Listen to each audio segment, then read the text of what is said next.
que 39 millones de personas. 39 millones de ciudadanos norteamericanos que son adictos a las drogas. Y hay que recordar quiénes los convirtieron en adictos. Pues obviamente lo hicieron de forma legal las grandes empresas farmacéuticas y los laboratorios de los Estados Unidos. Ellos son los que crearon la dependencia al fentanilo. Y cuando esto se entera, recordemos que se arma un escándalo en los Estados Unidos porque se dan cuenta que estas farmacéuticas utilizaban a diferentes doctores para recetar este tipo de medicamentos que son drogas, ¿no? Psicotrópicos fuertes, que lo que hacían era crear una adicción y eso convirtió en multimillonarios a muchos laboratorios. ¿Qué pasa cuando legalmente dejas de darles estas drogas? Pues creas un mercado inmenso que deja más de 12,000 millones de dólares al año. Entonces, ahí es donde es la causa del problema. Estados Unidos sigue siendo el más grande consumidor de drogas a nivel mundial. Estados Unidos solo consume más drogas que toda Europa en su conjunto. Estados Unidos solo consume más drogas que toda América en su conjunto. Ese es obviamente el mercado que buscan los grupos criminales y que se ha convertido en un problema de salud de los Estados Unidos, pero incluso de seguridad nacional. Yo escuchaba por ahí que el problema viene en que si tú eres el que no ha iniciado de forma interna una solución para el problema de las drogas, pues tú eres copartícipe como tal. Si tú, y se tiene estudiado, comprobado y corroborado que el 80% de las armas que tienen todos estos grupos criminales provienen de las empresas armadoras y subdistribuidoras de los Estados Unidos, porque hay cosas que son imposibles que no se puedan demostrar, como por ejemplo un fusil Barrett, ¿no? Este calibre 50. Solamente hay una empresa en el mundo que fabrica ese tipo y está de en fusil. Estados Unidos. Y si tú lo encuentras en México, pues eso significa que saben cómo se vendió, quién la vendió, la fecha en que se hizo, y cómo fue un ciudadano norteamericano quien la compra sin respetar los protocolos administrativos. ¿Por qué? ¿Quién en su sano juicio va y compra 50 fusiles Barrett para práctica de tiro? No, obviamente es ilógico. Eso te demuestra que todas estas empresas son copartícipes.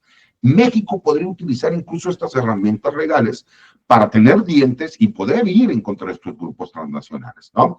Porque estamos hablando de que es un negocio que deja 12,000 millones de dólares al año, mi querido Polo. Pero está corroborado que a los países como México, como Colombia, ¿no? Que donde hay grupos criminales que se dedican al trasiego y traslado de drogas, no llega ni el 20%. Eso significa que se queda en el sistema bursátil norteamericano. ¿Qué va a pasar? Ya vimos incluso, porque hay que recordar que cuando Donald Trump llegó hace 8 años a la presidencia de los Estados Unidos, ya había emitido él en su momento también, obviamente, una alerta de seguridad nacional para mandar a las Fuerzas Armadas a la frontera entre Estados Unidos y México, reconociendo que los grupos criminales mexicanos tenían control incluso de la frontera desde el lado de Estados Unidos por la corrupción de las autoridades. Y recordemos que fue frenado por un juez federal en donde le dice, perdón, señor presidente, pero usted no tiene esas facultades. Lo mismo ya pasó en este momento. ¿Qué pasó con la orden ejecutiva en donde él cancela la ciudadanía por nacimiento? Ya un juez federal lo frenó. Hay que recordar que políticamente puede haber ciertas ocurrencias, pero que en la práctica, para que se puedan llevar a cabo, hay que cumplir con un proceso legislativo y un proceso jurídico que pueden pasar meses o incluso años, me creo, Paul. Sí. Oye, y este tema, aparte, los Estados Unidos siempre se hace la vista gorda, como se dice, porque estamos hablando de una industria que año con año, o sea, tiene un incremento de utilidad brutal. Esta industria armamentista, desde el 2015, que es cuando de los últimos registros que encontré hasta la fecha, estamos hablando de tan solo una década, o sea, de haber vendido 10 mil millones de dólares, o sea, está vendiendo ahorita 5, 6, 7 veces más, ¿no? Esta industria va creciendo, va creciendo. Ahora la pregunta es, ¿quiénes son estos poderosos que realmente están detrás de todo esto? ¿Quiénes son los empresarios? Porque son empresarios, ¿no? Los que están detrás de todo esto, al final del día, haciendo todo aquello creo que hay 60 o 70 puntos de venta de armas en Estados Unidos de manera legal para abastecer. Oye, ellos están allá en Estados Unidos como nosotros aquí en el Oxxo, cabrón. Hay una tienda en cada esquina. No, No, incluso acuérdate que hasta en Walmart tú puedes ir a comprar una sección de armas. en Dependiendo de... Estados Unidos. Sí, sí, claro. Mira, yo sé que parecería increíble, mi querido Polo, pero esto tiene que ver con las enmiendas, ¿no? Para la gente que no lo conoce, cuando tengan oportunidad, pueden leer la Constitución de los Estados Unidos y la Constitución mexicana. Y se van a dar cuenta que nuestra Constitución es casi una copia de la Constitución de los Estados Unidos, nada más que allá las enmiendas, que son derechos que les reconocen, a nosotros en México nos dieron garantías individuales. Esas garantías en México nos restringieron muchos derechos. Ejemplo, en México tú sí puedes tener un arma de fuego en tu domicilio, es legal. El problema es que para poder tú comprar un arma legal, tienes que hacerlo por medio de la Secretaría de la Defensa Nacional, cumplir con ciertos requisitos para que lo puedas comprar, y eso ya complica para que el mexicano pueda tener un arma de fuego en su domicilio.